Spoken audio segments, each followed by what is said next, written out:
Hello students. करीब करीब इस महीने का आखिरी दिन आ चुका है। नाउ जुलाई के इस मंथ में आपके लिए professional ethics, physical audit, automated environment, bank audit का क्वेश्चन आंसर्स, ये सारे इवन 600 सीरीज आपके लिए पोस्ट करके रखा था। The most required, the most demanded videos जो आपने मुझे कहा था कि ma'am risk assessment, internal control थोड़ा सा डिफिकल्ट हो रहा है। सो फॉर यू ऑल आज जो हम लोग करने वाले हैं वो करने वाले हैं core concepts of 315 which are very much related to risk assessment and internal control. So before we start the topic of risk assessment and internal control as a chapter, it is very important for you to understand the core concepts of SA 315 and SA 330. And हाँ guys, अगर systematically आपको पूरा course complete करना है Unacademy के इस biggest portal पे, हर एक teacher, her top educator is teaching you live every day, special class, YouTube class, plus class, iconic class. Iconic class की जो बेनिफिट्स है ना गाइस, यूट्यूब स्टूडियोज लॉन्च हो रहा है। हाँ जी, यूट्यूब स्टूडियोज। नाउ ये यूट्यूब स्टूडियोज क्या है? You are going to get premium recorded content, जिस हिसाब से एनिमेटेड फॉर्म में मैक्सिमम रिटेंशन के साथ, मेमोरी टेक्निक के साथ खूब मज़े करते हुए आप जो यहाँ पे पढ़ाई कर रहे हो, वैसा ही एक सिस्टमैटिक कोर्स, एक सिस्टमैटिक बैच प्लान आपको दिया जाएगा। ठीक है। So in case you want to, you have to complete your portion for November 22 or May 23, the batches are ongoing. Just evaluate these courses guys. I bet, I personally vouch for the top level quality, top level education and the minimum prices.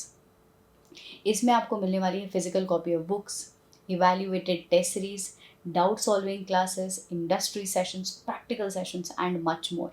ठीक है। You can use the code audit सार in order to gain maximum possible discounts, और you can even use the code K Sanghvi live. ठीक है। सो ये code use करने से आपको मैक्सिमम पॉसिबल डिस्काउंट मिलने वाला है ऑन आवर अनअकैडमी प्लेटफॉर्म।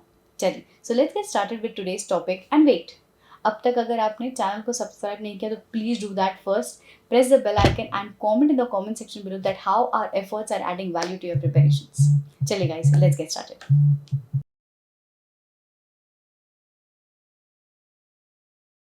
आज स्टार्ट करना है 315 रामायण क्लास के क्लॉज के। रामायण जो पूरा प्रोसीजर्स हम लोगों ने पढ़ा था, उसमें से कि काफी सारी चीजें आपको रिकॉल होने वाली है, क्योंकि ये वाला जो स्टैंडर्ड है ये एक बेसिक स्टैंडर्ड है, जहाँ पे आपने इनिशियल स्टेज पे काफी सारी चीजें ऑलरेडी पढ़ करके रखी है। नाउ इसका पुनर्पठन, जैसे मैं कह रही थी, रिकैप्चुलेशन होने वाला है। ऐसे 315 deals with identifying and assessing risk of material misstatement. अब मैंने आपको कहा कि रिस्पेक्टेड ऑडिटर, आप जानो पहचानो, क्या करेंगे? जानो पहचानो, आप जानो पहचानो रिस्क ऑफ मटेरियल मिसस्टेटमेंट। कैसे? अब आप मुझे बोलोगे कि मैम जानना पहचाना है कैसे? Through understanding entity and its environment. मतलब एंटिटी को समझो, एंटिटी के एनवायरमेंट को समझो, and then you will be able to assess कि what are the risk associated with the enterprise. Risk of material misstatement, देखो ये वाले स्टैंडर्ड में ना basically they are talking about two risk. One, risk of material misstatement, and दूसरा है business risk. क्या चीज है ये business risk. Risk of material misstatement and business risk. Risk of material misstatement, very well we understand this, is further divided as two things: inherent risk and control risk. तो जो ऐसे 200 के time पे हम लोगों ने ऑडिट रिस्क के बारे में पढ़ाया था। ऑडिट रिस्क क्या होता है? Audit risk is a risk of expressing inappropriate audit opinion. There are some kind of risk which are inherent. जो रिस्क है ही, वो मोटापा वाला एग्जांपल दिया था, दादाजी भी मोटे थे, पापा भी मोटे हैं, मैं भी मोटा हूँ, है ना? सो ये वाला चीजें हम लोगों को इस वाले स्टैंडर्ड में फिर से रिकॉल होने वाला। अब आइडेंटिफाई कैसे करें एंटिटी को, कौन सी चीजों के बारे में नॉलेज इकट्ठा करें, ये सारी चीज यहाँ पे आने वाली। सो बैकग्राउंड क्लियर है? शुरू करें? चल, सो सबसे पहला स्टेप, ऐसे 315 talks about identifying and assessing risk of material misstatement through understanding entity and its environment. पहला चीज, a risk, business risk के बारे में बात करें, बोलता है कि a risk which is resulting from Any condition, events, threats, circumstances, action, inactions that could adversely affect the entity's ability to achieve its objective. मतलब एंटिटी का ऑब्जेक्टिव रोकने के लिए, मतलब वो पाने से हिंडर करने के लिए कोई भी जो ऐसी कंडीशन हो, उस रिस्क को हम लोग कहते हैं बिजनेस रिस्क, जिससे बिजनेस पे गोल्स, मुनाफे, प्रॉफिटेबिलिटी पे आ जाएगी. ओके, सो मैम, हम लोग रिस्क ऑफ मटेरियल मिसस्टेटमेंट जानते हैं, हम लोग बिजनेस रिस्क अब जान चुके हैं. अब आप हमें बताएं what are the risk assessment procedures. कि इनिशियल स्टेज पे, आज डे 1 आप कोई ऑर्गेनाइजेशन में जा रहे हो, आप कोई कंपनी वगैरह में जा रहे हो, इस कंपनी में कितना रिस्क है, वो स्टार्टिंग वाले स्टेज पे आप क्या प्रोसीजर्स फॉलो करके जान पाएंगे. तो हम लोग कहते हैं यहाँ पे आपको प्रोसीजर्स या मेथड्स अप्लाई करने हैं. ओरे IAI, व्हाट इज ओरे IAI? ऐसे 500 में मैंने सिखाया था ये आपको. Methods of obtaining audit evidence. Methods of obtaining audit evidences. एक होता है फर्दर ऑडिट प्रोसीजर्स, जो हम लोग ऐसे 500 के हिसाब से पढ़ रहे थे, 330 के हिसाब से हम लोग आगे भी पढ़ने वाले. और दूसरा होता है रिस्क असेसमेंट प्रोसीजर्स. 500 में I told you something called as ओरे ICAI. Observation, re-performance, recomputation, inquiry, confirmation, analytical procedures, inspection. In the similar manner, हम लोग risk assessment procedures के स्टेज पे पढ़ते हैं ऑब्जर्वेशन. रे से हम लोग पढ़ते हैं रिलेटेड एक्टिविटीज, मतलब कहीं ना कहीं ऑब्जर्वेशन जैसा ही कुछ बातें करना है, इंक्वायरी होल्ड करना, कंफर्मेशन, बेसिकली ये सोचना कि सामने वाला पर्सन जो कह रहा है कितना सच है. So it is related activities.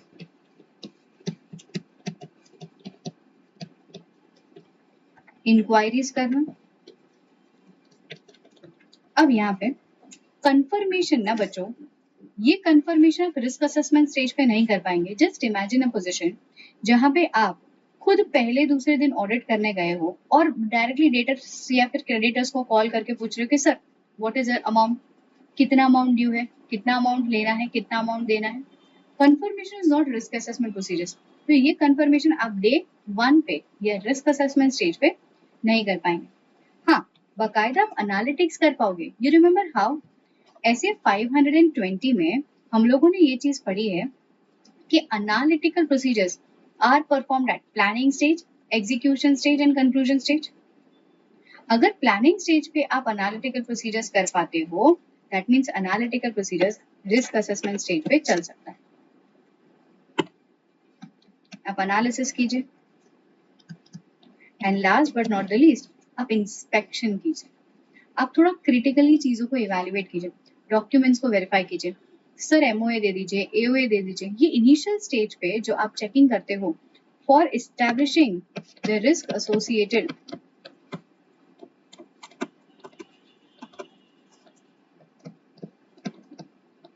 with financial statements are ORE IAI. So what are the risk assessment, the methods to be applied at risk assessment stage? ORE IAI.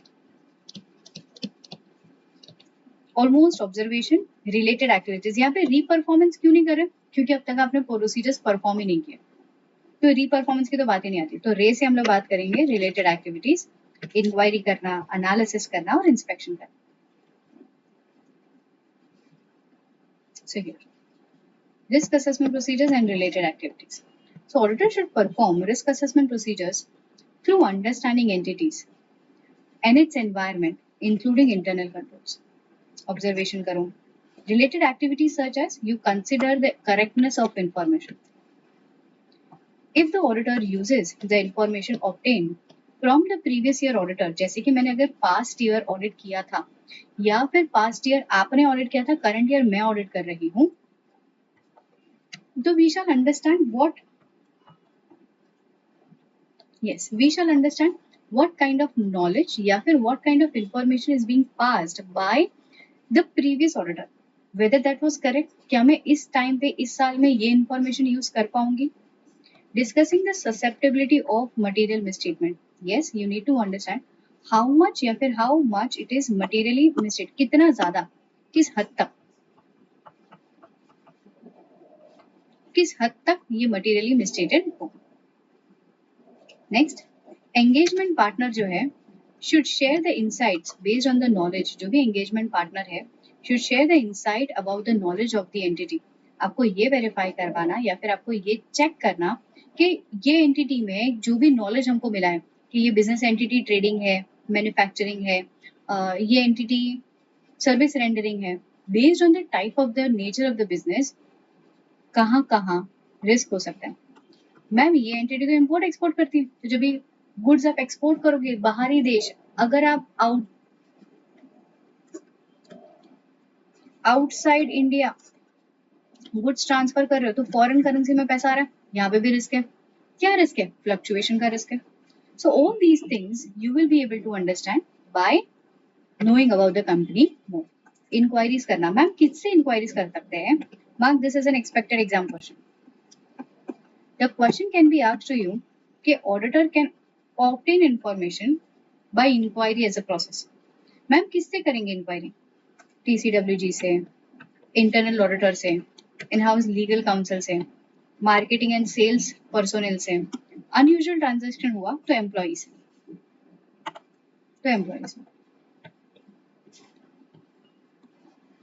yes or no? Next is analytical procedures. Analytical procedures actually helps you in understanding the unusual transaction. मैंने analytical procedures इसके लिए ही आपको पहले पढ़ा दिया था। ऐसे 520 talks about understanding the relationship of financial as well as non-financial data. ये रिलेशनशिप आप जान लीजिए so that you will be able to understand कि कोई फ्लक्चुएशन है क्या। मैम प्लानिंग स्टेज पे क्या एनालिसिस करेंगे? एनालिसिस करो कि बाजू वाली कंपनी का टर्नओवर कितना है, सेम इंडस्ट्री में अबनॉर्मल लॉस का परसेंटेज कितना है, एम्प्लॉय टर्नओवर रेशियो इस इंडस्ट्री में ज्यादा है नहीं है, तो ये सारा एनालिसिस है जो आप स्टार्टिंग में भी कर सकते हैं। Next is inspection. Inspection is a critical evaluation of the information. आप इंस्पेक्शन किन चीजों का कर सकते हो? आप इंस्पेक्शन कर सकते हो कोई डॉक्यूमेंट्स का, जैसे कि MOA, AOA। आप इंस्पेक्शन कर सकते हो कोई प्रॉपर्टी डॉक्यूमेंट्स का, प्रॉपर्टी डीड्स का। आप इंस्पेक्शन कर सकते हो इंटरनल कंट्रोल्स बीइंग इम्प्लीमेंटेड। तो ये क्वेश्चन आ सकता है आपको, जो अभी इंटरमीडिएट के लेवल पे पूछा गया क्वेश्चन है कि कहाँ कहाँ एक ऑडिटर को इंस्पेक्शन करने की जरूरत होती है। Next is source of misstatement. Mark this as RTP May 22। ये RTP May 22 में भी पूछा हुआ क्वेश्चन, जस्ट अभी अभी पूछा हुआ क्वेश्चन।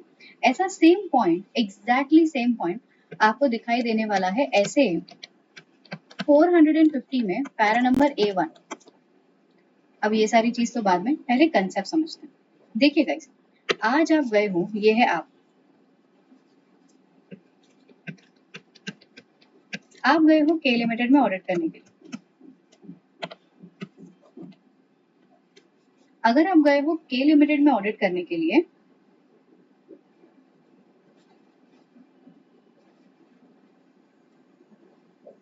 आपने के लिमिटेड में ऑडिट किया, सबसे डे वन पे आपने स्टार्ट किया कि नेचर ऑफ बिजनेस क्या है। आपने इंक्वायरीज होल्ड की कि sir who is the decision making authority, sir कौन है यहाँ पे जो हमारे डिसीजंस को सुपरवाइज करता है, कौन है फाइनेंस हेड एंड स्टफ। ये सारी इंक्वायरीज आपने होल्ड की। अब आपको पता चलता है कि ओके, ये सारा नेचर ऑफ बिजनेस के बाद कुछ एरियाज ऐसे हैं जहाँ पे मिसस्टेटमेंट होने के चांसेस है, बराबर। अब वही चीज आपको पूछ रहे हैं, what are the sources of misstatement. क्या पूछ रहे हैं?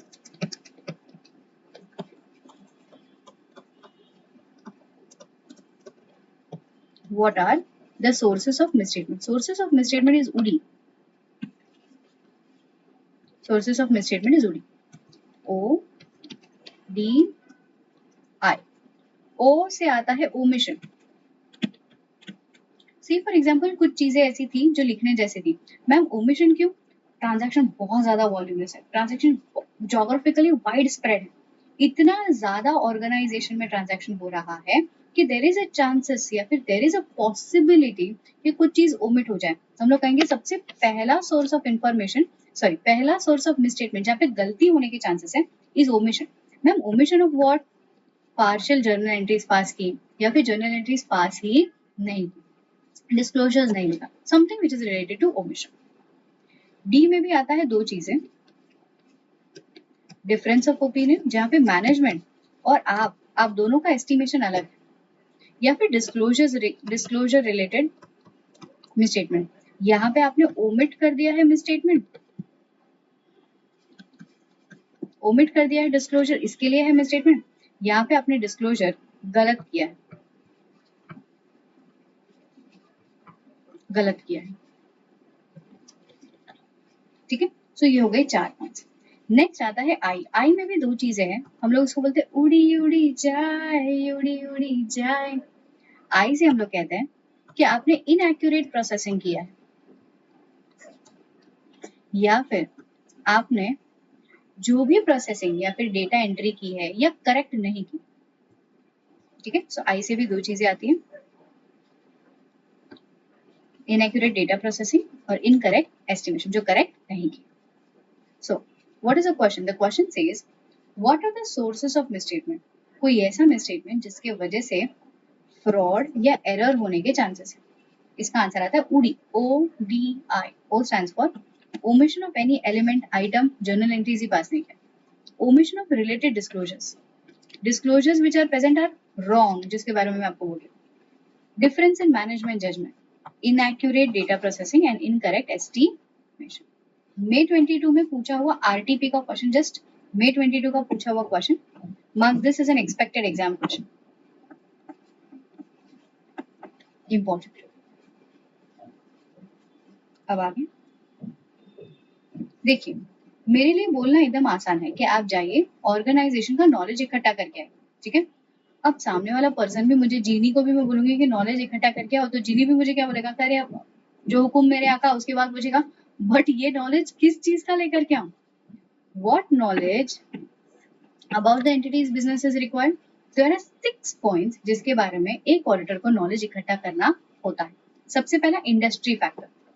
सी फॉर एग्जाम्पल आप गए हो कोई टेलीकम्युनिकेशन इंडस्ट्री में, तो उस टेलीकम्युनिकेशन इंडस्ट्री की जो एंटिटी है उसके रिलेटेड फैक्टर्स, कंपटीशन कौन है, मार्केट कितनी है, सप्लाई कौन कर रहा है, टेक्नोलॉजिकल बेस्ड है क्या, साइक्लिक बिजनेस है क्या, सीजनल बिजनेस है क्या, market, competition, sales, supply, seasonal changes, technology etcetera.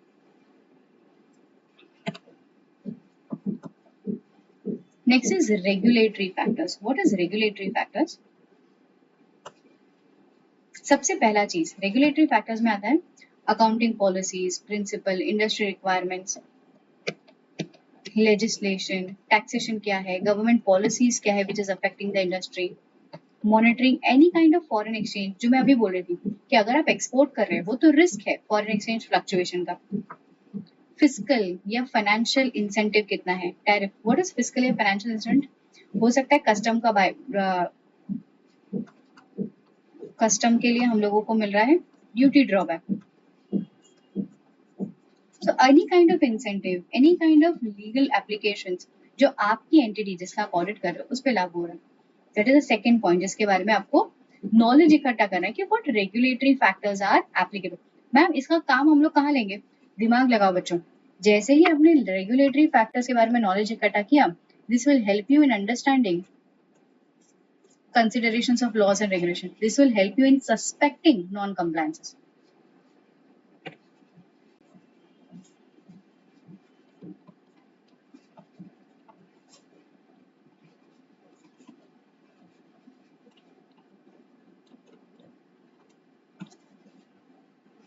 You understand this?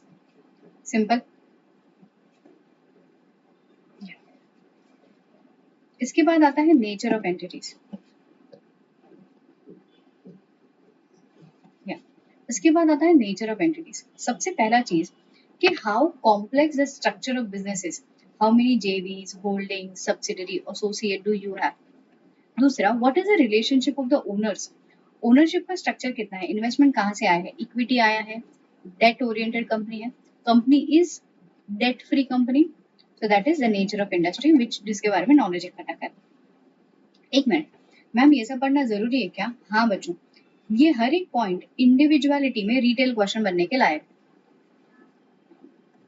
They can ask you a straightforward question that you are the auditor of XYZ Limited. आप company में गए हो and you want to fetch knowledge. अब आपको ये नहीं पता चल रहा है कि what exact knowledge will you find out with regards to regulatory factors, advice या comment. तो यहाँ पे आप बोलोगे कि अच्छा regulatory factors में ये सारी चीजें, ठीक है। सो ऐसा करके क्वेश्चन ऑलरेडी पुराने आरटीपी में पूछा जा चुका है। Very high chances that they will repeat this individual level. Okay, एक साथ ही पूरा लिखने को नहीं आएगा क्योंकि 8 मार्क के क्वेश्चंस अभी आपके सिलेबस में एक्चुअली नहीं आते। So maximum the question which is asked from the standard is 5 marks worth, ठीक है। तो अगर 5 मार्क का question they can ask you this types of question. Regulatory factor number ज्यादा है पॉइंट्स के, यहाँ पे भी देखो ज्यादा number of points you can write enough for 5 marks question. Next is selection and application of accounting policies. What kind of accounting policies are selected? What methods are used for accounting any unusual transactions? Any significant policies या फिर any kind of change in policies, the policies which are not consistent, इन सब के बारे में ध्यान। Changes in accounting policies, financial reporting as per standards, ये सब। Next है objective, strategy and related business risk. What is objective, strategy and related business risk? सबसे पहला changes in operating environment.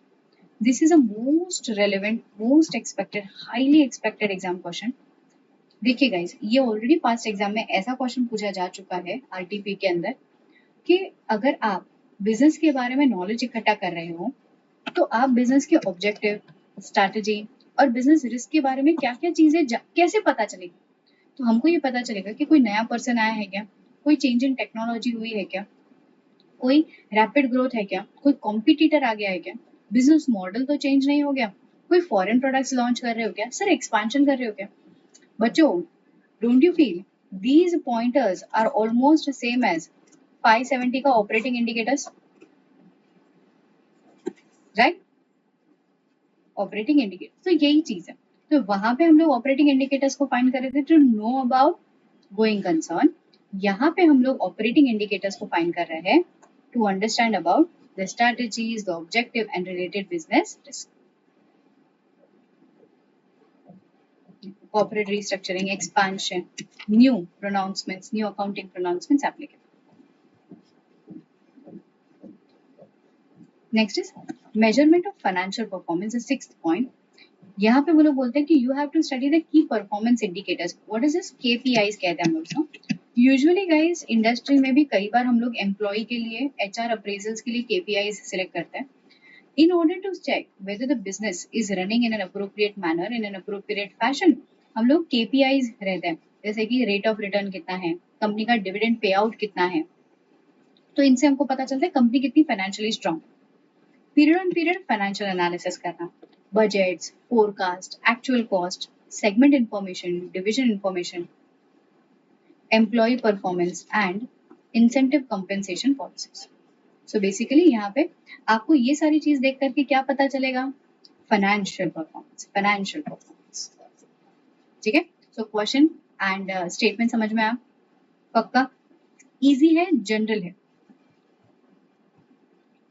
Comparing the entities performance with that of competitors, जो competitor की performance है and आपके entity जिसका audit आप कर रहे हो उसकी परफॉर्मेंस मैच कर लीजिए, किसका प्रॉफिटेबिलिटी कम या किसका प्रॉफिटेबिलिटी ज्यादा है।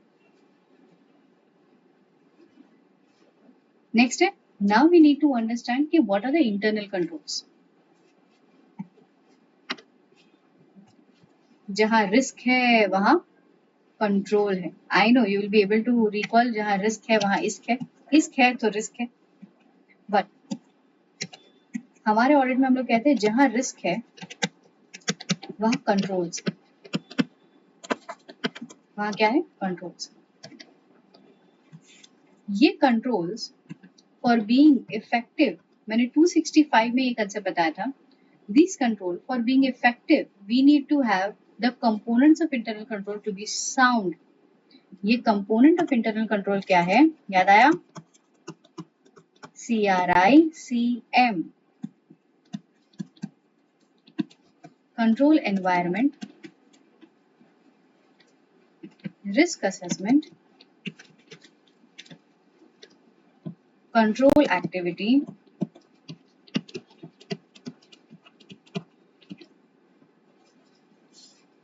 information communication, and monitoring.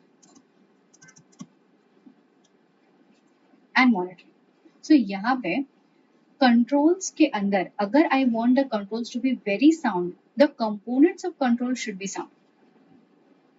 So what are the components of control? CRISM, CRICM. बच्चों इसके साथ साथ ना there is one more chapter which will do it simultaneously. That is chapter number 3 from your module, and ये है chapter number 3, risk assessment and internal control. Risk assessment and internal control. Yeah. So go to that standard chapter number 3 module पे चले जाइए. Yeah. So risk assessment, internal control. This is the start वाला thing जहाँ पे उन लोगों ने audit risk based audit ये सारा चीज के बारे में बात किया है. सबसे पहला risk assessment. So what do they call it as? That there is always a kind of risk जिसके वजह से हमारा business impact होता है. अभी उस रिस्क को ही हम लोग मैनेज करने के लिए ऑडिट कमेटी बनाते हैं, कंट्रोल्स बनाते हैं, सो ऑन एंड सो. ठीक है. अब ये रिस्क में इनहेरेंट रिस्क और कंट्रोल रिस्क दो चीजें होती हैं. So identification of risk. Audit risk is expressing inappropriate opinion. You remember हम लोगों ने ऐसे 200 में एक सम भी किया था इसके ऊपर जिसका आंसर था 4%. या तो लोग बोलते हैं कि ऑडिट रिस्क के मेजर कंपोनेंट्स क्या है. इनहेरेंट रिस्क, मैंने कहा ओके, ये हम लोगों ने कर लिया है guys. Control risk, even if when the controls are there in place, still the misstatement can occur, still the risk can happen. That is control risk. And detection risk, the risk where the auditor will not be able to detect misstatement. Okay. Relationship of audit risk and components. This is a very beautiful concept. इसके ऊपर ना MCQ आने के थोड़े बहुत chances है. समझो, higher the inherent risk, अगर inherent risk बहुत ज्यादा है तो control risk कम होगा. तो कंट्रोल रिस्क कम होगा. क्यों? क्योंकि ऑर्गेनाइजेशन को पता है कि यार हमारा इनहेरेंट रिस्क ऑलरेडी इतना ज्यादा है, तो लोग कंट्रोल ज्यादा अच्छे अप्लाई करेंगे और कंट्रोल से रिस्क को कम करने की कोशिश करेंगे. ठीक है. सो अगर हमारा risk of material misstatement is less, हमारा प्रोसीजर्स भी होगा कम, detection risk will be more. Risk of material misstatement less, procedures less, detection risk more, क्योंकि प्रोसीजर्स कम हो गया. ठीक है. तो ऐसा ही होता है combination. So whenever you are having a kind of question about relationships, you need to understand very basic thing कि इनहेरेंट रिस्क के ऊपर डिपेंडेंट होता है कंट्रोल रिस्क, टोटल RMM के ऊपर डिपेंडेंट होता है डिटेक्शन रिस्क. कूल, कौशल. तो हम लोग क्या चाहते हैं? हम लोग सिर्फ इतना चाहते हैं, by applying the procedures, the detection risk as well as the audit risk is given to a minimum level. It is as reduced as it can be. Hence हम लोग कहते हैं AR is equals to IR into CR into DR. So usually audit risk has two components, RMM into DR. RMM has further two components, IR into CR. ये पूरा concept हमारा हो चुका है. इसके बाद आता है assertion. इसके ऊपर क्वेश्चन आ चुका है ऑलरेडी, स्टडी मैट में पीछे दिया हुआ क्वेश्चन है ये. एज पर ऐसे 315 हम लोग चाहते हैं कि आप पोटेंशियल रिस्क को जानो. मैंने कहा पोटेंशियल रिस्क कहाँ कहाँ हो सकता है. Auditor is actually applying procedures in order to establish assertions. तो असर्शंस कौन से होंगे? वो बोलता है कि potential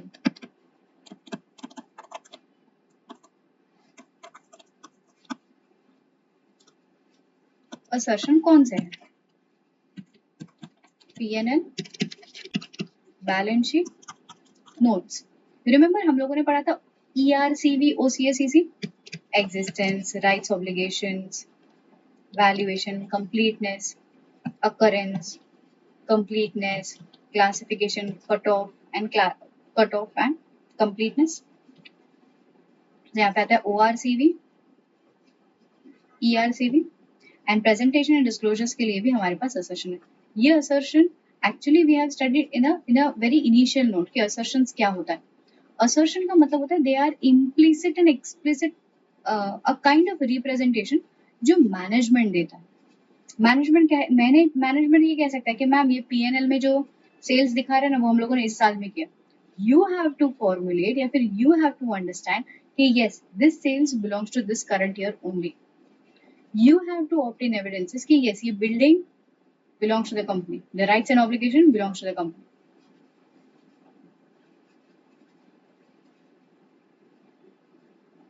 It is ERCV, OCACC. So what is the question? क्या question आ सकता है आपको? The types of assertion used by the auditor to consider the different types of potential misstatement that may occur are as follows: occurrence, completeness, accuracy, cutoff and classification. So potential misstatement जहाँ पे हो सकती है वो कौन सा area है? Assertion वाला एरिया, जिसके लिए आपको सबूत इकट्ठा करना है.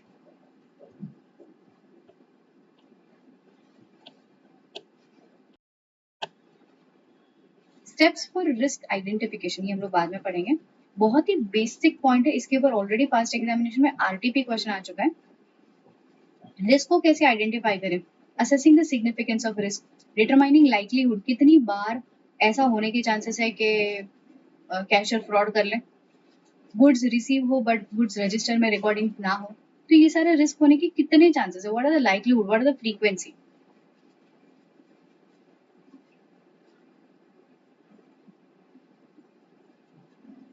मैनेजमेंट से इंक्वायरी करना. Guys mark it in the module very important question, very basic, but exam में जब भी ऐसा क्वेश्चन आता है ना कि बताओ जरा स्टेप्स फॉर रिस्क आइडेंटिफिकेशन, तभी सब पका जाता है, तभी याद नहीं आता. ठीक है. Consider the impact of risk on each assertions, consider the routine unique characteristic of the risk, value of inventory कैसा है, कॉम्प्लेक्सिटी है क्या, कॉन्ट्रैक्चुअल एग्रीमेंट्स वेरीफाई कर लो. एक सिंगल कस्टमर्स पे पूरा सेल्स तो नहीं ले रहे. जैसे कि अगर आज मैं पूरा सेल्स कर रही हूँ मिस्टर XYZ को, उनका बिजनेस बंद, मेरा बिजनेस बंद, मेरा एक ही कस्टमर है मिस्टर ए, अगर उनका बिजनेस बंद तो हमारे बिजनेस पे भी आ जाएगा.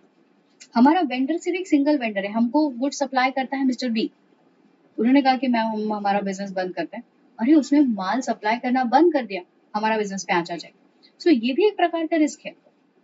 हाई वैल्यू इन्वेंट्री है क्या, कॉन्ट्रैक्चुअल कॉम्प्लेक्स कॉन्ट्रैक्चुअल रिलेशनशिप्स है क्या, absence of proper audit trail, large percentage of sales या फिर large percentage of purchases done from a single buyer और a single customer.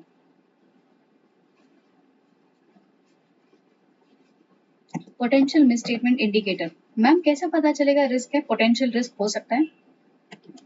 For completeness, transactions are not identified, source documents are not prepared, source documents are not captured, rejected source documents are represented. मतलब क्या? completeness में आ जाना. what is completeness?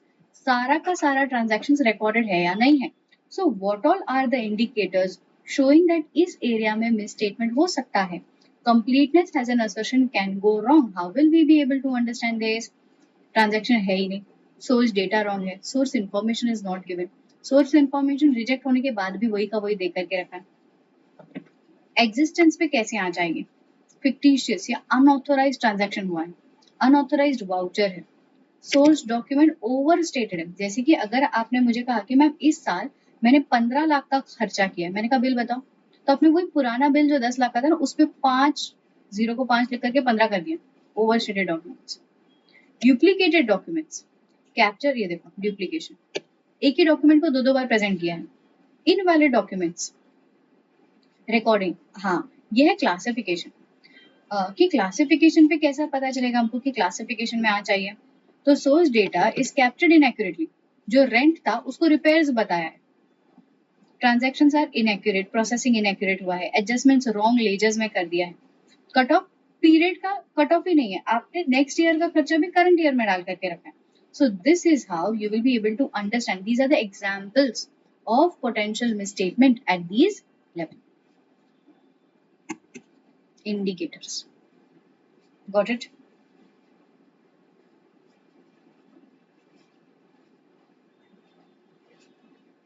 Next is risk based approach, ये हमारा पढ़ना बाकी है.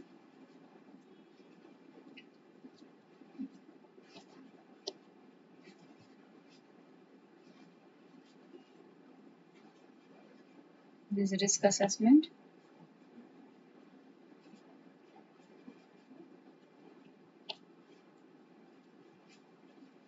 Internal control system is on basis of internal control. ये आगे हम लोग पढ़ेंगे.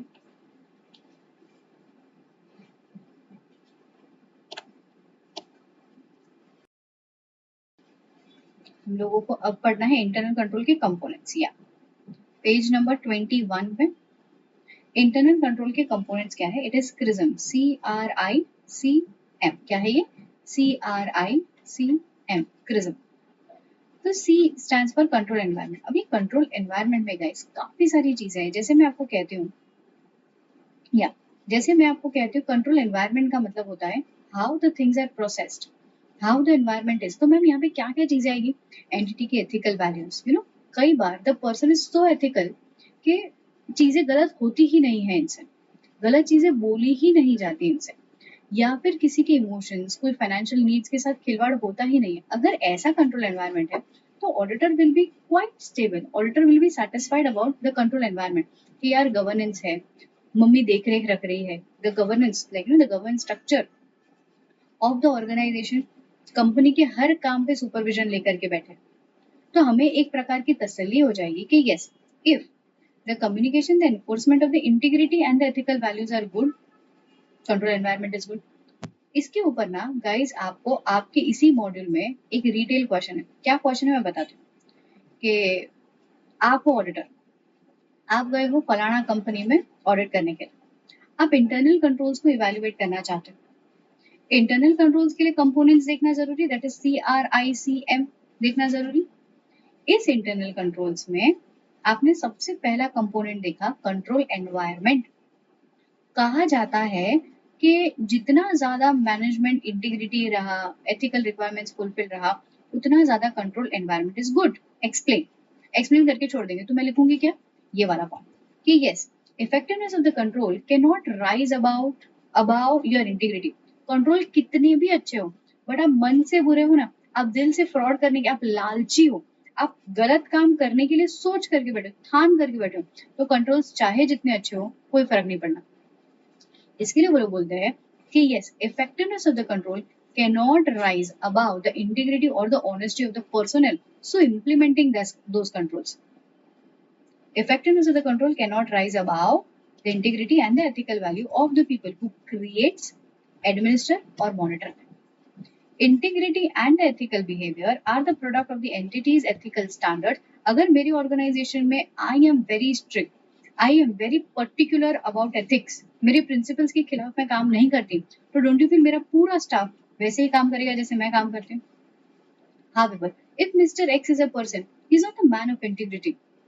अगर वो बंदा हर किस्म में या फिर हर काम में गलत काम करता है, उनका स्टाफ भी गलत काम करेगा. So it is totally dependent upon organisation and the ethical requirements of the owners.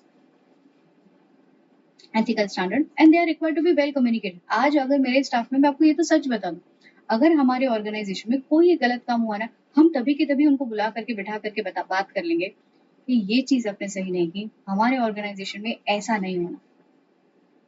अगर एक बार मैंने चीजें कम्युनिकेट की है, I am very sure next time वो रिपीट ना हो. अगर होगी तो we are very sure about strict steps. They are well communicated, how they are enforce in practice. खाली बातों से भी कुछ नहीं होना, बोलने में बोल बच्चन नहीं होना.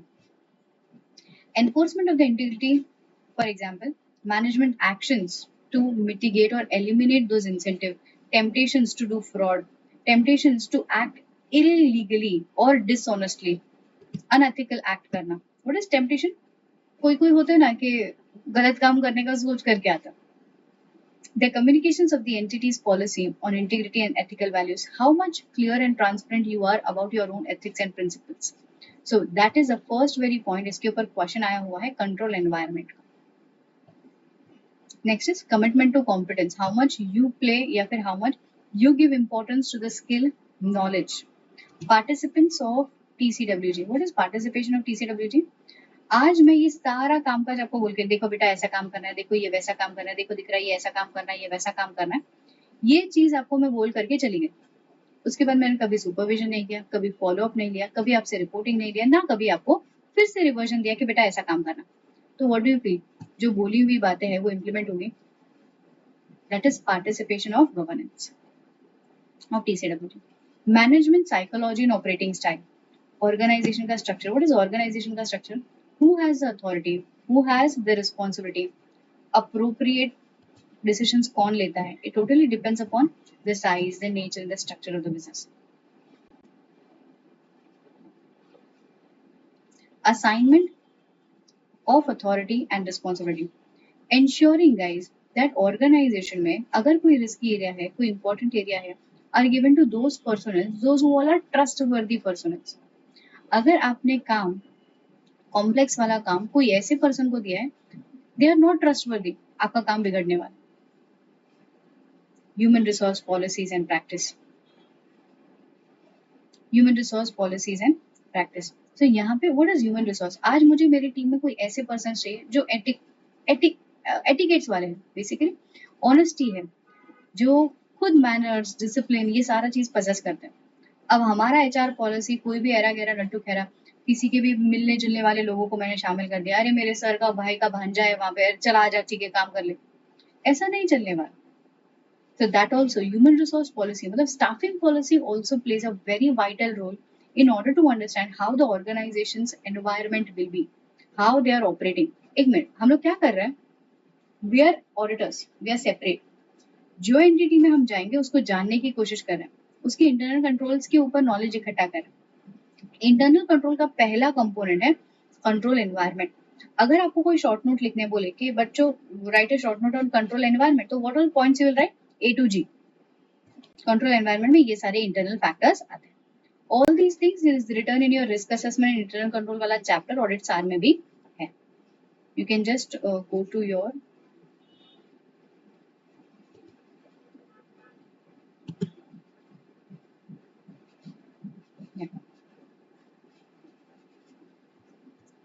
ये चैप्टर है बच्चों. तो अगर आपके पास सार भी है ना, उसमें भी टिक मार्क करते जाइएगा, okay, because this Holi is 315. सो वहां पे भी मैंने लिख करके रखा है, जब ये चैप्टर रिवाइज करें, it is better to revise 315 330 पहले and then you come to this chapter, क्योंकि पूरा chapter is based on risk assessment internal control. 315 330 खत्म हो जाएगा, ये चैप्टर खत्म हो जाएगा, ठीक है. बट हाँ, कुछ जनरल पॉइंट्स भी है जिसके ऊपर, ये देखो स्टडी मैट क्वेश्चन मैंने लिखा है, steps for risk assessment, this is also important, responses to risk. Then we talk about internal control and internal control के components. What are the key components? ये देखो कंट्रोल एनवायरनमेंट. फिर मैंने इसको elaborate किया है नोट 1 में. ये नोट 1 में लिखने का कारण इतना था, यहाँ पे लिखो बच्चों एक्सपेक्टेड एग्जाम क्वेश्चन, ठीक है. So it is this control environment. जिनके पास सार है, सार से कंटिन्यू करें, ठीक है. जिनके पास स्टडी मैट है, टिक मार्क वहां पे भी कर लेंगे तो चले. This is control environment. Then we talk about the process of risk assessment, how the organization is assessing risk. So for the purpose of financial reporting, we need to assess risk. We need to understand how the risk can arise. देखो ये वाला point था जहाँ पे मैंने आपको 315 में समझाया. The risk can arise because of the operational risk. The risk can arise because of change in personnel, new personnel, system is revamped, technology, growth, new business products or models. Internal controls are change, foreign expansion हुआ है, new accounting pronouncements आया है.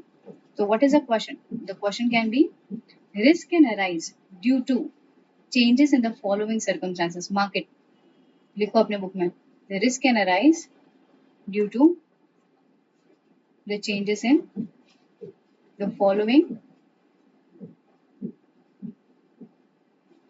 And changes क्या था वो 315 का last वाला डब्बा.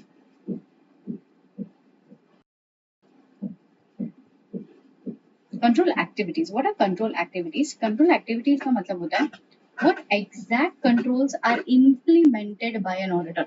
What exact controls are implemented by an auditor?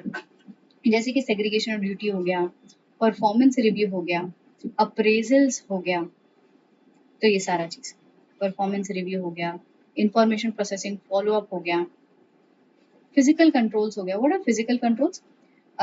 CCTV camera लगा देना, खुद जाकर के फिजिकल वेरिफिकेशन करना, कोई काम करने से पहले ऑथराइजेशन मांगना. These are physical controls over the asset to safeguard the assets. That's the segregation of duties. Next is information and communication. See, information and communication is must. ये है कंट्रोल एक्टिविटी, जहाँ पे फिजिकल, ये देखो ये physical control, and physical control के ऊपर question आने के चांसेस है कि व्हाट आर फिजिकल कंट्रोल्स. हम लोग बोलेंगे physical control encompasses what. Note number 5 में लिखा है.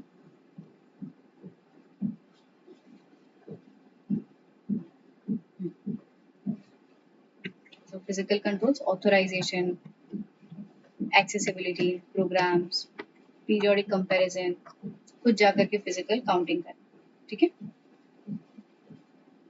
Next is information system and related business processes related to financial reporting and communication. तो यहाँ पे the information system relevant to financial reporting objective which includes the financial reporting system encompasses the method and the records that are validly identified, validly recorded. All the transactions are timely basis recorded. देखो information and communication का मतलब होता है your information system should be that accurate कि जो भी data आप generate कर रहे हो, जो भी MIS या FIS सिस्टम से डेटा जनरेट कर रहे हो, दैट इज वेल परफेक्ट. इसके बाद मुझे कोई सिस्टम्स के ऊपर कोई रिपोर्टिंग के ऊपर डाउट नहीं होना चाहिए कि यार शायद वो एक चीज मिस हो गई थी यार, वो उसने लिखा नहीं होगा सर, ये शायद नहीं हुआ रहेगा. ठीक है. So how will we be able to rely over the systems if at all the transactions are identified, recorded appropriately, timely basis पे record किया है, measure किया है, value किया है, determining the permit, determining the recording का transactions का क्या क्या transaction करना है, accounting period कौन सा है, present proper transactions and the related disclosures. Okay, that is information system. So how will we know that the transaction systems are appropriate? It is this point number 4 in your salary. Next is monitoring the controls. Monitoring का मतलब होता है supervision करना. Monitoring का मतलब होता है appropriate checks create करना. इतना समझा? So you need to monitor the controls which are implemented. Super clear. Ma'am तो हम लोग अचानक से वहां क्यों चले गए थे? क्योंकि we were studying components of internal controls as per 315. So coming back to components of internal control as per 315, वहां पे ब्रैकेट में लिख भी दो, elaborations of CRISM is given under chapter number 2 of SAR, risk assessment and internal control. चाहिए तो page numbering भी refer कर दो. तो CRICM elaborations मिल गया है. परफेक्ट. 110% प्रॉपर. अच्छा, ग्रेट. नेक्स्ट आगे बढ़ते हैं. Risk of material misstatement. This can happen at 2 stages, at financial statement stage and at assertion stage. अब एक मिनट. फाइनेंशियल स्टेटमेंट स्टेज का मतलब होता है misstatement are pervasive in nature. Misstatements are such जो बहुत बड़ी है, जो हर जगह पे फैली है. मैम ऐसी कैसी मिसस्टेटमेंट क्यों होगी? अरे management is not a person of integrity. वो खुद एक नंबर का फ्रॉडुलेंट पर्सन. सो यहाँ पे वो ये नहीं बोलेगा अच्छा फ्रॉड करना है बट सिर्फ सेल्स में करता हूँ. अरे फ्रॉडुलेंट पर्सन है, कहीं पे भी फ्रॉड कर सकता है यार. So this is risk of material misstatement at 2 stages, financial statement stage and at assertion stage. So क्या लिखा है? It refers to the risk relates pervasively to the financial statements. What are the factors, ma'am, which will be considered for determining audit risk at financial statement level? देखो ऐसा कोई risk जो बहुत ही बड़े पैमाने पे लागू हो. Integrity, pressure, nature of the business, management का experience, nature of the business is such which is very much prone to fluctuation. The transactions are such which are very much prone to volatility, prone to हम लोग ये कह सकते हैं uncertainty. Factors affecting industry. तो काफी सारी ऐसी चीजें जिसको हम लोग रोक नहीं पाए और इसकी वजह से हो सकता है risk which are at financial statement level. दूसरा उन्होंने बोला कि रिस्क हो सकता है एट असर्शन लेवल, जो अभी अभी हम लोग पढ़ करके आए. Assertions refers to the risk, to the individual assertions and account balances. Just now I made you all read this from that particular chapter. So दो चीजें साइमल्टेनियसली चल रही है. एक है प्रोनाउंसमेंट का ऐसे 315, दूसरा है chapter number 2 risk assessment. Categorizes the assertions into three types: ERCV, OCSC. Next. अब वो लोग कहते हैं नेक्स्ट 315 एज ए स्टैंडर्ड में they are talking about there are certain risks which requires significant attention. कुछ ऐसे रिस्क है ही, आप मान ही लीजिए कुछ ऐसे रिस्क है ही which requires special audit consideration. तो यहाँ पे दो चीजें, आंसर चाहे जो आए यही, सॉरी क्वेश्चन चाहे जो है आंसर ये लिखना है. पहला प्रकार,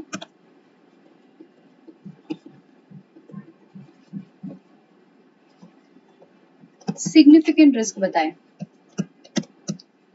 एंड मुझे ये बताओ, अगर रिस्क सिग्निफिकेंट है तो आपके हाथ पे हाथ धरे बैठे रहोगे, अरे वाह अच्छा रिस्क लग रहा है, हाँ सिग्निफिकेंट रिस्क है. अब स्पेशल ऑडिट कंसिडरेशन दोगे, थोड़ा सा स्पेशल ट्रीटमेंट दोगे. That is the second point, special audit consideration. So दोनों ही क्वेश्चन में अगर क्वेश्चन पूछा जाए what are the significant risk, same answer लिखना है. अगर वो लोग ये बोला जाए कि what are the areas requiring special audit consideration, answer same आएगा.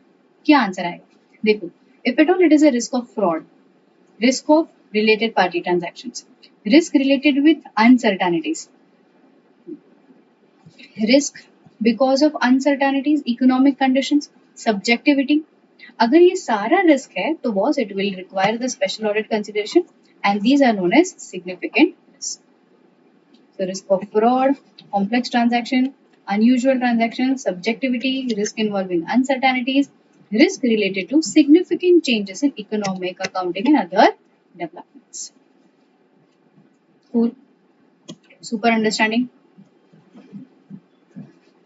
Next is risk based audit. इसका पूरा पूरा आपको ना मॉड्यूल में चैप्टर नंबर 2 रिस्क असेसमेंट में मिलेगा.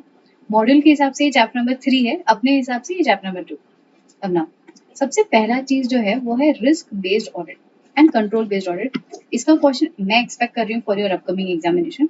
समझते हैं क्या बात कर रहा हूँ. ऑडिट के दो टाइप्स तो नहीं कह सकते, मेथडोलॉजी कह सकते हैं.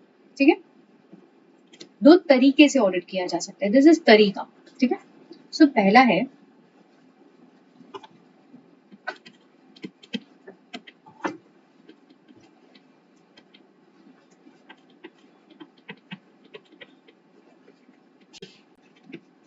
रिस्क बेस्ड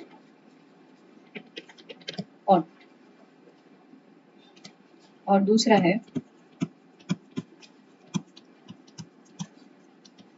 कंट्रोल बेस्ड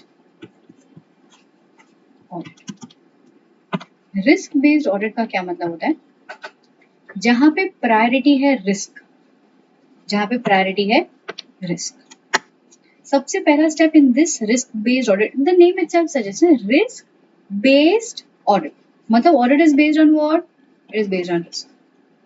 सबसे पहला you need to assess risk, you need to identify risk. खोजो रिस्क को, खोजो रिस्क को, खोजो. मैम रिस्क पता चल गया, अब based on the risk you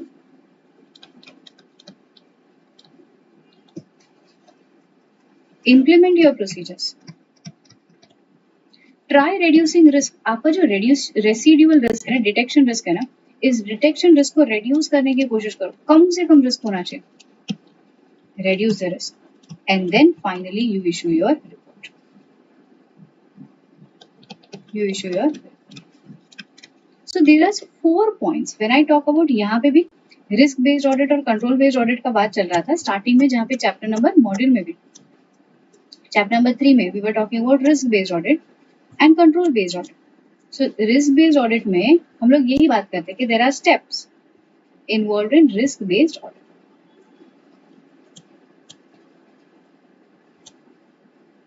there are general steps.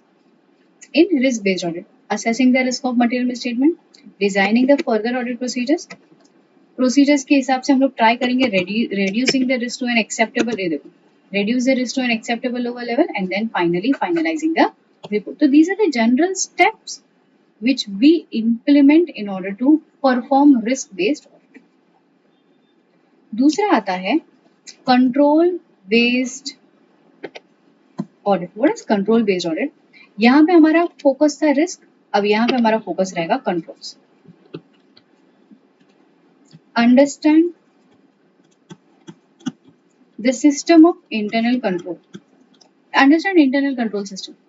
Internal control system कितना इफेक्टिव है, एग्जिस्टेंस में है, या फिर हम लोग ये सोचेंगे कंटिन्यूटी में चल रहा है कि नहीं चल रहा. Is under existence, operating effectively and operating for a continuous period of time. For a continuous period of time. So सबसे पहला चीज होता है understanding ICS in internal control system. दूसरा चीज जहां पे कंट्रोल्स के ऊपर आपका reliance, placing reliance over controls. अगर आपने भरोसा कर लिया कि यार क्या गजब कंट्रोल्स है, नाउ फिर से third and fourth point remaining same, implementing your procedures accordingly. अगर कंट्रोल्स बहुत ही हाई है तो your procedures will be low, controls बहुत वीक है तो procedures will be high. So performing further audit procedures and reporting. दिक्कत सिर्फ इस चीज की है कि आप फोकस कहाँ कर रहे हो, कंट्रोल्स पे या रिस्क पे. अगर आप रिस्क पे फोकस कर रहे हो तो it is risk based audit, controls पे फोकस कर रहे हो तो it is control based audit.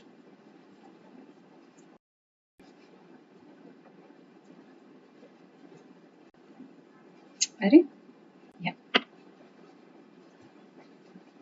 सो वो लोग आपको कह सकते हैं कि रिस्क बेस्ड ऑडिटर का 4 स्टेप्स बताएं, तो हम लोगों को ये लिखना है. Understanding the entity, prioritising the risk, determining the residual risk, minimizing the risk to an acceptable lower level, and then inform the auditee about the appropriate results. Control based audit. As a part of the year-end statutory audit of the financial statements, the external auditor will often seek to adopt control-based approach to their audit. But only when it is satisfactorily concluded. अगर मैं दिल को तसल्ली लेकर के ये बोल सकती हूँ कि हाँ कंट्रोल एनवायरनमेंट इतना अच्छा है. शर्मा जी का तो घर में इतने अच्छे तरीके से जानती हूँ. शर्मा जी पर्सन, उनकी वाइफ, उनकी मम्मी पापा भाई बहन इतने अच्छे, man of discipline he is, तो उनका बिजनेस अच्छा ही होगा. That is control environment. तो हम लोग बोलेंगे कि एक बार हम लोग ये इंटरनल कंट्रोल्स को जान लें, इंटरनल कंट्रोल एनवायरनमेंट को पहचान लें, हम लोग ये डिसाइड कर लेंगे कि यार कंट्रोल्स भरोसेमंद है या नहीं है. Then external auditor will try finding evidences कि controls are effectively design, implemented. Degree of comfort के हिसाब से we will be formulating our physical गिरिप. Then we will be reducing the rate of amount of substantive procedures. हमारे efforts with regards to physical verification, examining record, confirmation, checking, ये सारा accordingly कम हो जाएगा. And then you report.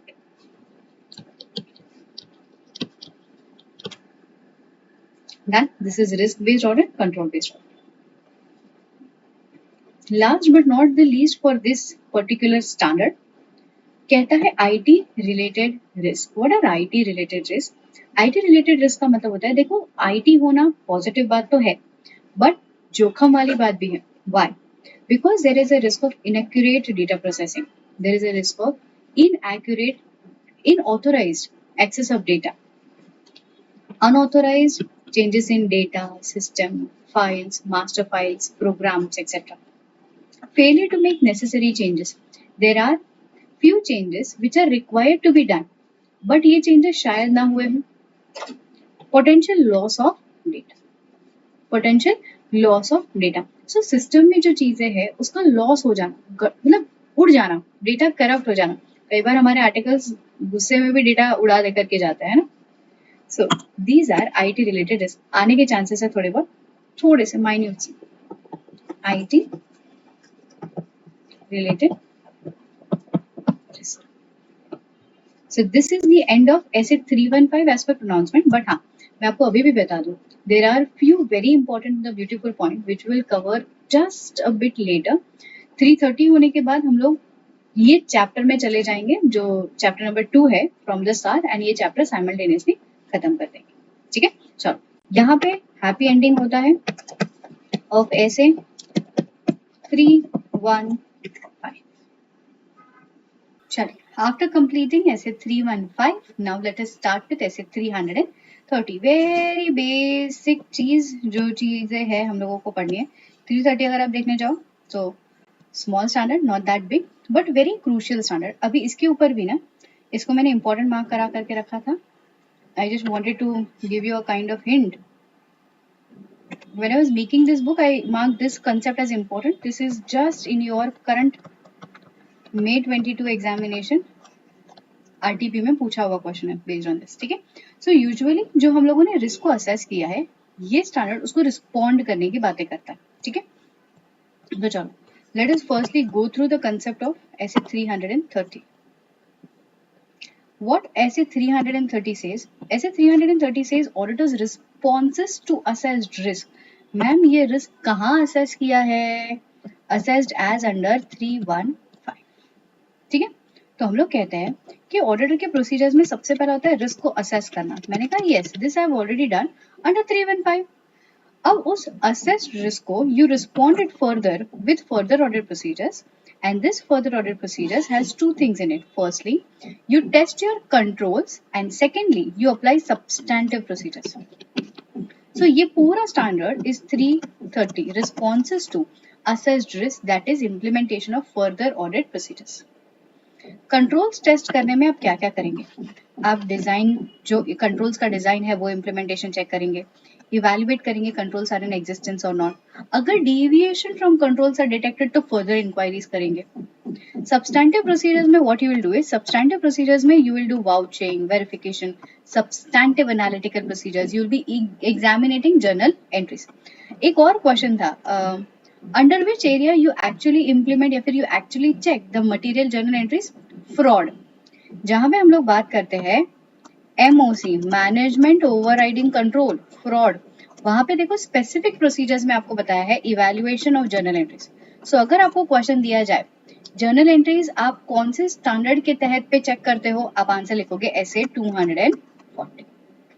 ठीक है, सो this is the procedure जो हम लोगों ने रामायण क्लॉज में देखा है। अब आता है टेस्ट ऑफ कंट्रोल्स। एग्जैक्टली करना क्या है? एग्जैक्टली आपको परफॉर्म करना है inquiry in combination with observation and inspection. देखिए, आज मैं आपसे सवाल जवाब करने की कोशिश करूँ कि बेटा आपकी बिजनेस कैसा चल रहा है, आपका बिजनेस में क्या है। आप तो अच्छा ही बोलने वाले अपने बिजनेस के बारे में, तो खाली inquiry will this be sufficient for an auditor? Answer is no. हम लोग कहते हैं inquiry in combination with inspection और observation. Inquiry in combination with inspection or observation will be very concrete to find out results for internal controls. Next is also to find out evidences with regards to indirect controls. अब ये controls पे लगाओ तारा, कुछ ऐसे concepts है guys जो मैं आपको automated environment के यहीं पढ़ाना चाहती हूँ। पहला, controls are actually divided into 3 parts. ये है ऑटोमेटेड एनवायरनमेंट में कंसेप्ट। अगर आपके पास किताब है audit sir, go to your chapter number automated environment, यहाँ पे ये कंसेप्ट मिल जाएगा, लिखा हुआ वहां पे है, पढ़ाना है यहाँ पे automated environment. First type of control is general IT control, general IT controls. दूसरा होता है application based controls, application based controls. और तीसरा होता है आईटी डिपेंडेंट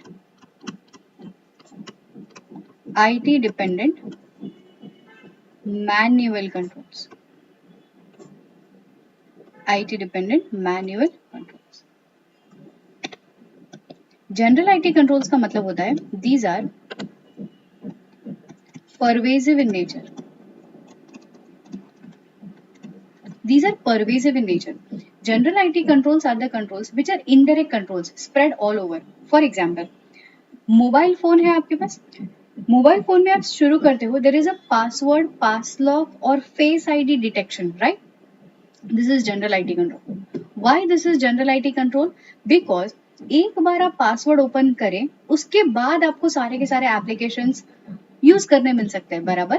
तो ये जो कंट्रोल था वो इक्विवेलेंटली हर जगह पे एप्लीकेबल था. ऐसा तो नहीं था ना कि यार फेस लॉक ओपन करने से व्हाट्सएप अपने आप खुल जाएगा, फेस लॉक ओपन करने से जीमेल अपने आप खुल जाएगा, नहीं. So that is general IT control. These are indirect control. क्या कहा जाता है इसको? Indirect control. परवेजिव, क्योंकि हर जगह पे फैला हुआ है. And these control supports application based controls. वो कंट्रोल जैसे कि जनरल आईटी कंट्रोल ओपन हो गया, then you go to your WhatsApp, अगर व्हाट्सएप पे कोई पासवर्ड है तो that will be application based controls. ठीक है? So it supports application based control. Application based controls. मैंने कहा okay done, general IT control समझ गए. नेक्स्ट होता है एप्लीकेशन बेस्ड कंट्रोल्स. देखिए, many a times there are input checks, validation check, serial number check, edit check, mandatory data field check, user limits check. What is this? This is application के लिए specific controls. अगर आप कोई specific financial information system या application use कर रहे हो, तो यहाँ पे we will be having such kinds of controls which will be based on, which will be relevant for some specific application. Relevant for application. Ma'am example यहाँ पे मैंने आपको कहा था जनरल आईटी कंट्रोल्स में पासवर्ड्स. यहाँ पे है edit check, mandatory data field, user limit check के एक टाइम पे एक application how many users can utilise. कई बार आप लोग करते हो ना, अमेजॉन, नेटफ्लिक्स, इनका पासवर्ड शेयर कर लेते हो कि ठीक है, I have taken up the subscription of this, you have taken the subscription of this, will share together. So application में what the user, मतलब what the application maker can do, application maker can put a limit of user limit कि ठीक है यार, maximum 2 limits, 2 options 2 person देख पाएंगे, उसके ज्यादा नहीं. Inputs validation. Input, if it all I ask you बेटा what is your birth date, you said कि ma'am it is 10th of December. ठीक है, अभी जो 10th of December है, आपने ऐसा लिखा है, मुझे चाहिए था अंडर DDMMYY वाला कंसेप्ट, DDMMYY. तो दिस इज ऑल्सो कंट्रोल कि सिस्टम ऐसा इनपुट ना ले, सिस्टम हमेशा ऐसा इनपुट ले. ठीक है, सो that is application based control. Last but not the least, it is IT dependent manual control. What is IT dependent manual control? These controls are manual control, but they are based on the IT generated reports. IT generated reports. इसका मतलब क्या है समझो. Point number 1,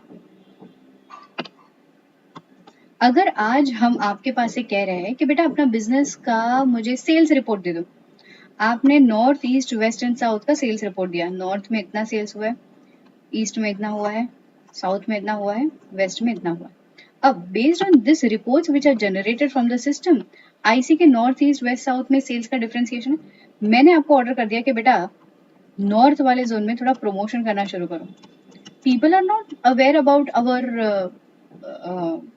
market, people are not aware about our product, quality of the product, उसके वजह से sales नहीं हो रहा. Had it been the case, ये है मैनुअल कंट्रोल्स कि मैंने सोच करके रखा कि यहाँ पे प्रमोशन करना. These are IT dependent. Why? The reports generated are via system. Had it been the case, ये रिपोर्ट्स ही गलत होती. नॉर्थ में भी बहुत अच्छा खासा सेल है, अरे हर जगह पे बोलबाला है हमारा, everyone round the corner knows about our services, the product, everything, and unnecessary मैंने यहाँ पे प्रमोशन पे खर्चा कर दिया. Now don't you feel that will be wrong? So these are some controls which are IT dependent but they are manual control. So we need to be sure that IT generated data जो होता है, IT generated information जो होता है, they are accurate enough. इसके लिए क्रिज्म का I was talking about information and communication. They are talking about accuracy in the complete information, right? So these are controls. Ma'am ये सब क्यों पढ़ रहे हैं? क्योंकि we being auditors have to test these controls under TOC stage. Clear? Super important है. So तो वो लोग बोलते हैं कि you understand the controls, you also test the effectiveness of indirect controls. Now indirect controls का मतलब क्या है? General IT controls. General IT controls. Okay. The procedures totally depend upon the nature of controls कि क्या controls है.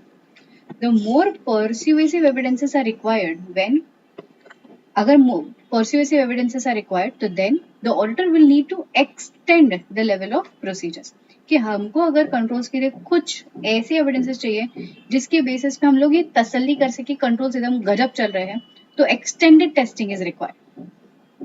सो auditor में क्या consider कर सकते हैं कंट्रोल के लिए what is the frequency of control कितनी बार चेकिंग हो रहा है फिजिकल वेरिफिकेशन हो रहा है ऑथराइजेशन कौन किसके पास से ले रहा है तो frequency of the controls perform. Test during the audit means what timing during the audit. अगर मैं आज गई हूँ 1st of April कोई कंपनी का ऑडिट करने के लिए 1st of April अगर हम ऑडिट करने गए थे इनका फिजिकल वेरिफिकेशन 31 मार्च पे हो चुका तो मैं कहूंगी कि यार ये कंट्रोल इम्प्लीमेंट तो हुआ बट मैं नहीं थी तभी मैंने नहीं देखा इसको.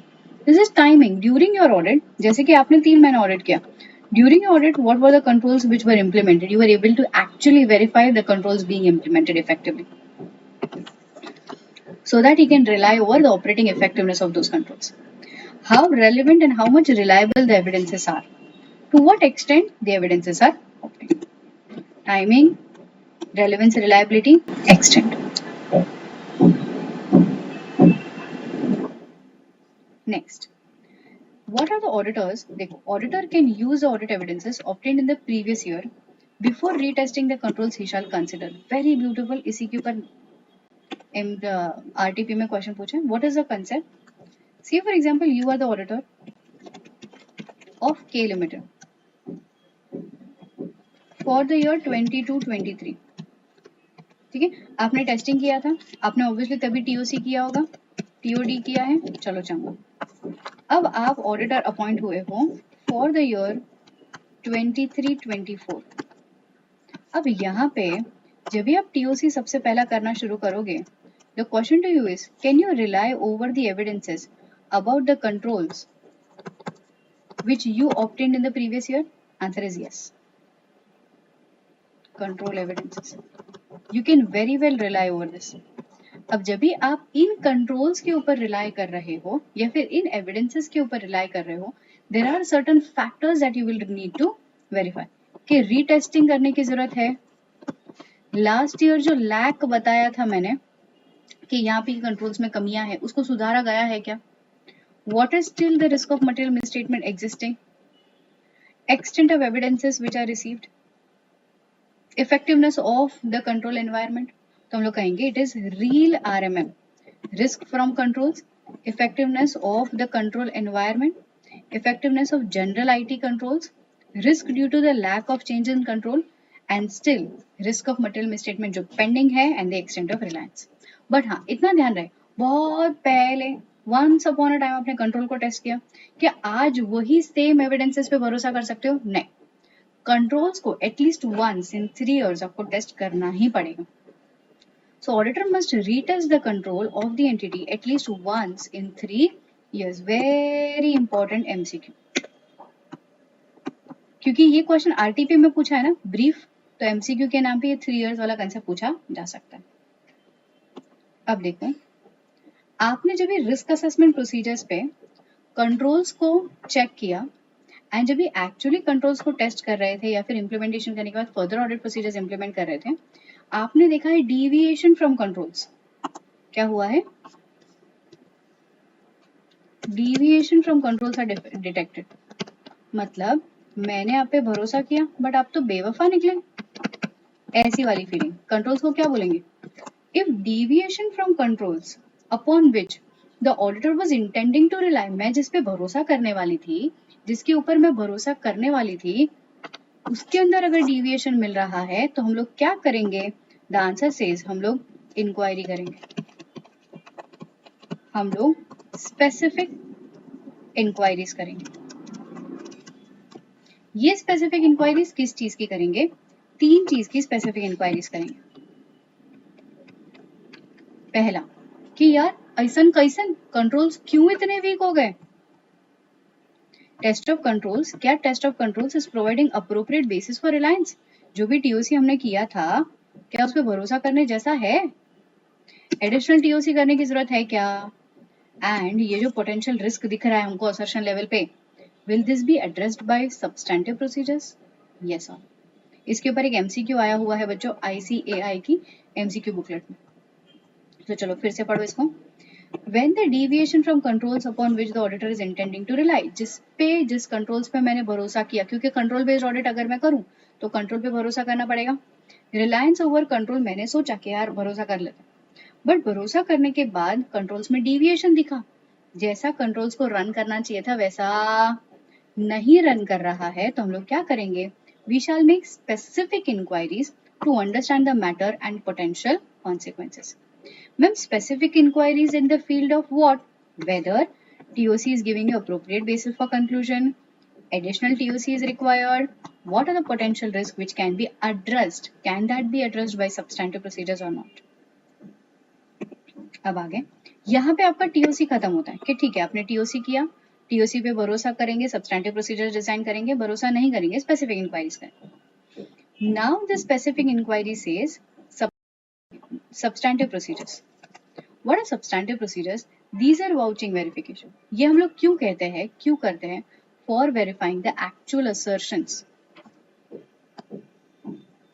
ये वेरिफिकेशन प्रोसेस के साथ हम लोग एनालिटिकल प्रोसीजर्स भी यूज करते हैं as well as external confirmation भी यूज करते हैं. तो दीज आर सब्सटैंटिव प्रोसीजर्स, जिसके लिए मैंने आपको कहा था ओरे आईसीआई करते हैं हम लोग. सो ओरे आईसीआई में two important things, inquiry, observation, तो हम लोग रिस्क असेसमेंट पे भी कर रहे थे. फर्दर ऑडिट प्रोसीजर्स में उन्होंने कहा there are two important things which you actually follow along with vouching and verification is analytical procedures and external confirmation. Analytical procedures are already taught to you. External confirmation is also taught to you. ये एक question है which is a past examination question. Just समझो और मुझे बताओ क्या होगा. External confirmation, क्या फैक्टर सोच करके हम लोग एक्सटर्नल कंफर्मेशन परफॉर्म करने का सोचे? तो the factors that will assist the auditor in determining whether external confirmation procedures can be used as substantive procedures. They are based on कि यार ये जो सामने वाली पार्टी है उसको नॉलेज है क्या about the subject matter, will they B responding in a appropriate reliable manner, ability और द विलिंगनेस, बेसिकली सामने वाला पर्सन के पास इतनी एबिलिटी है, थर्ड पार्टी, मैंने आपको कहा था ability of the third party to respond, उनकी विलिंगनेस है, वो लोग रिस्पॉन्ड करेंगे तो सही ना. For example confirming party may not accept the confirmation responsibility, बोलता है कि मेरी ऐसी कोई रिस्पॉन्सिबिलिटी नहीं है, मैं इसका क्रेडिटर हूँ, मैं क्रेडिटर हूँ बस, मैं कोई पेपर पे साइन करके नहीं दूंगा, बोल सकता है वैसे. मे कंसिडर, वो सामने वाला बोलता है अरे कौन इसी झंझट मारी करेगा, 5 दिन अननेसेसरी इसी में वेस्ट जाते हैं, हाँ मैं नहीं रिप्लाई करता हूँ. मे consider, may be concern about कि यार आगे जाकर के केस वेस हो गया, हम लोग फंस जाएंगे, छोड़ो जान दो, कुछ बोलना ही नहीं है, शांत बैठ जाओ. May account the transaction in the different currency, वो लोग बोलेंगे कि हाँ मैं इसका डेटर हूँ, उसने मुझे रुपये में लिखा है, मैंने वो सामने वाले क्रेडिटर को डॉलर में लिखा है, I don't know the conversion, मेरे पास कोई नॉलेज नहीं. मे ऑपरेट इन एन एनवायरमेंट जहाँ पे कंफर्मेशन रिक्वेस्ट को रिस्पॉन्ड करना एक ऐसा प्रकार माना जाता है कि यार it is disturbing my day to day transaction. तो what is the question? The question says these are the factors which the auditor should consider. अगर मैं ऑडिटर हूँ, आपकी कंपनी में ऑडिट करने आई हूँ, तो मैं ये फैक्टर्स को कंसीडर करूंगी टू डिटरमाइन कि एक्सटर्नल कंफर्मेशन परफॉर्म करूं as per my substantive procedures, and it will be dependent on knowledge of third party, ability or the willingness of the third party to confirm. समझा? पक्का sure? Next, substantive procedures as at the year end. What is the substantive procedures as at the year end? जैसे year end होगा, you will try agreeing the financial statements with books of accounts. You will examine the material journal entries and other judgments. ये adjustments वाली चीजें हैं. तो as at the year end 31 March के time पे अब ये मैच करेंगे, बुक्स ऑफ अकाउंट्स का ही क्लोजिंग फिगर अपने फाइनेंशियल स्टेटमेंट्स में लिखा है ना. You need to examine, you need to understand material journal entries. अब यहाँ पे नेक्स्ट पॉइंट देखो, when the risk is significant, आपको याद है which are the significant risk? अभी हम लोग पढ़ करके आए, fraud, complex transaction, related party, unusual transaction, uncertainties, estimations. So जब भी रिस्क सिग्निफिकेंट है तो ऑडिटर को ज्यादा से ज्यादा प्रोसीजर्स अप्लाई करना है to obtain highest level of reliability. Next point, responses to risk of material misstatement at financial statement level. इसका एक लास्ट कंसेप्ट है 330 का. This is last concept. मैंने आपको बोला था risk of material misstatement can be at 2 level, financial statement level, assertion level. अगर financial statement level का रिस्क है तो what were the factors? Integrity of the management, honesty of the management, scale of the management, मतलब pressure from the management, मतलब these are the transactions which are because of control environment का weakness. So how will I respond to those risks at financial statement level? I will respond to those risks by applying more supervision procedures, being more alert, professional skepticism, assigning more experienced staff, changing the further audit procedures, ज़्यादा level पे checking करो, nature, timing and extent को बढ़ा दो, applying further audit procedures. So what is the question? देखो assertion level के लिए हम लोगों ने assertion level के methods find out करे, बट फाइनेंशियल स्टेटमेंट लेवल के लिए हम लोग ये डिसाइड करेंगे कि चेकिंग ज्यादा कर लो, सब स्केप्टिसिज्म अप्लाई करो, जजमेंट ज्यादा लगाओ, फर्दर ऑडिट प्रोसीजर्स बढ़ा दो. So this is how we will respond to assessed risk. Done? Perfectly thorough. So this is how we complete the happy ending of essay 330.